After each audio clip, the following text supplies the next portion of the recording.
Hello, Professor. Hello, classmates. Well, I don't know if classmates will be seeing this, but I know I'm sending this directly to you, Professor. So, hello, Professor Steven.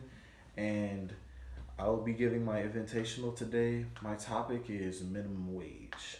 So, minimum wage has many different aspects of it. Some could dumb it down to just like a couple things, but if you really look at it, there's various amounts of ways of breaking it down from when it comes to growth, increase, decrease. Because when people have like cuts, how they lose hours, there's many different ways that you could break it down. And plus what state you live in, because generally it depends where you live in which state on your income for how high it is, how much it increases throughout yearly. So for a person who would be supporting minimum wage, it would go as though the facts would be a person supporting minimum wage would say minimum wage teaches you how to manage your money, how it is to struggle, how it is to actually be able to manage your money, know what you have to pay for first, and actually become an adult because it's a growing process. Minimum wage is a good way for teens to see how it is to work and get a check and like consistently be able to get hours enough to get that check where okay, so such as 16-year-olds, how they're able to work, they get a minimum wage check, or 16 to 18, just teens in general.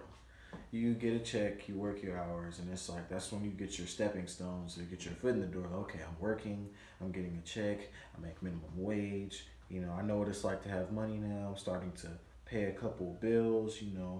And for a person who would be against it, would be pros and cons would be how if you're in minimum wage, for a person who's against it, you would say how when you're on minimum wage, depending where you are in life, teen or grown, you can't pay all your bills. You can't make a living off of minimum wage. Because the minimum wage right now is 11.50. I know it's going to go up since we're going into the new year, but minimum wage is kind of hard to live on because, like, if you live on your own, that's going to be very difficult to live off minimum wage. And also, if you live with your parents, which is what most people do nowadays. If you live with your parents, it kind of helps you because you don't have to worry about all of the things that you would have to do normally if you were living on your own. So that kind of helps, but as you can see, you can't live off of it on your own because you have rent, you have electricity, you have car insurance, or if you have a car note, and then you have cable bill. I mean, unless you can knock that off by watching Hulu or Netflix or live streaming, but still, you still have the other main ones: rent, electric, water. You have many bills, and since we live in Northridge, our rent is kind of higher than most because we're close to LA. At times when rent was very much cheaper and not even in the thousands, you could probably make a debate, but still, you can't live on your own on minimum wage. You can't pay all your bills. You can't maintain a substantial living with minimum wage. So that itself would be difficult because you'd be constantly stressing. And for a person who would make, since the minimum wage is 11.50, I would say for a person who's still against it, if it was raised, you could be more comfortable with paying certain things because we're all humans. We all stress. So if okay, for instance, because I know how it is because I make a little bit more than minimum wage, but it's still if I didn't have the help, and plus I put in a lot of hours. So if I didn't have the help that I have, because my mother, like I live on my own, 1 bedroom apartment, and but my rent is 15.75. Now you would think, okay, how does he pay rent and pay bills? I only make $13 an hour. So you probably think like, how do you he sustain living?